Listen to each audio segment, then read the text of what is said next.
When the Israelites pitched their tents in the plains of Moab, the king of Moab was filled with dread because of the victory the Israelites had against the Amorites, and because the number of them was very great. Understanding that he couldn't defeat them in physical battle, he called for a prophet by the name of Balaam to come and curse the Israelites that he might get victory over them in battle.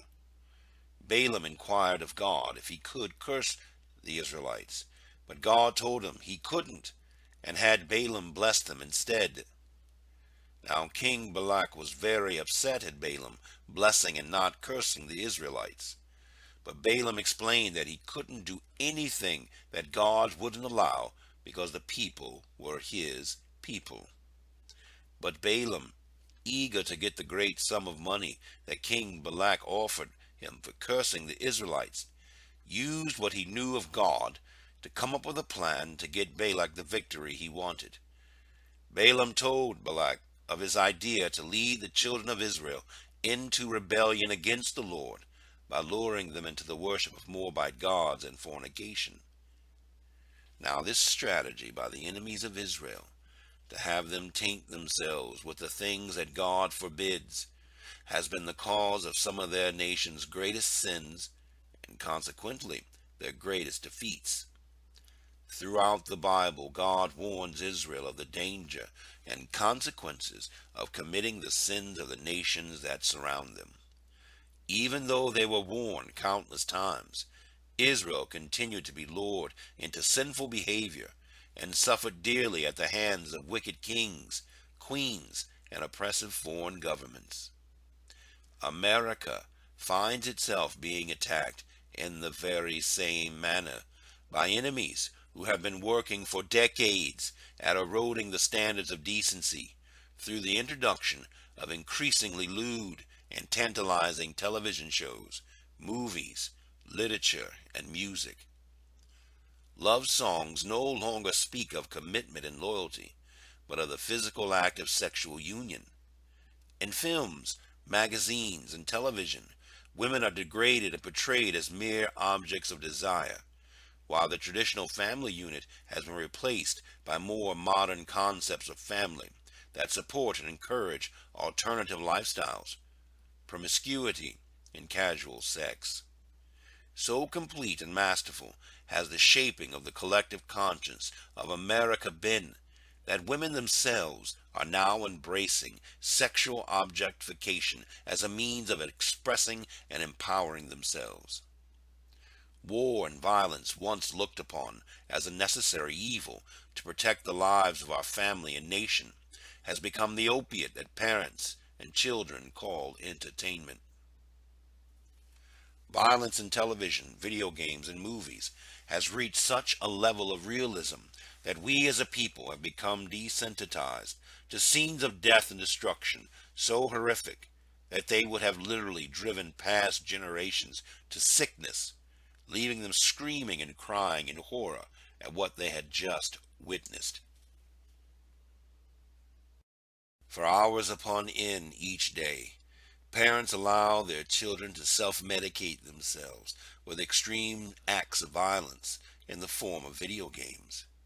With every new digitally simulated kill, another piece of childhood innocence and respect for life ebbs and fades, all as a torrent of machine gun fire is drowned out by laughter and foul language as they strive to unlock more powerful and deadly weapons. With control of such industries and institutions as television and news media, entertainment and gaming, cunning men have created a culture so steeped in violence and sexuality that by the time a child is 18, he or she will have seen 200,000 violent acts, 16,000 murders, and more than 1 million scenes of a sexual connotation or innuendo. These men, like King Balak of old, hold to the doctrine and counsel of Balaam, for they know that no power, whether it be force of arms or curse, can prevail against a nation whose people belong to the Lord. Therefore it is with the lust of the flesh, the lust of the eye, and the pride of life that these men bombard the eyes and ears of Americans, waging a covert war against their souls. For they know that once men who call upon the name of the Lord do that which is evil in God's sight, and turn from following the righteousness of his commandments, that the Lord's judgment will deliver them into cruel bondage of oppression and servitude. If God is truly the author of our freedoms and liberties, then it is only by displeasing him that they may be lost. For America to be saved, the Christians of this nation must repent of their sins and turn from their love of the world and all of its poisonous entertainment. In 2 Chronicles 7:14, God made a promise to Solomon, that if my people, which are called by my name, shall humble themselves and pray, and seek my face, and turn from their wicked ways, then will I hear from heaven, and will forgive their sin, and will heal their land. That promise is based on the people who are called by his name, believers, repenting of their sins, and turning from their wicked ways. It is not a call for those that hate God to repent, but those that say they love God. It is not a call urging zealots to resist or fight for their rights from an oppressive government. It is a call to admit that you have taken pleasure in things that God says he hates. It is a call to prepare to meet a righteous God, not a call to prepare for martial law. So do not listen to the zealot who counsels you to grab your gun and a copy of the Constitution, or the survivalist who tells you to build a bunker and stockpile water and rations. And especially do not listen to the unbeliever who tells you the zealot and survivalist are crazy and denounces all of their warnings as delusional conspiracy theory. For your king, the Lord Yeshua, told you in Luke 21:36 to watch therefore and pray always, that you may be accounted worthy to escape all these things shall come to pass, and to stand before the Son of Man. Calamity on an unimaginable scale is coming to America and the entire world.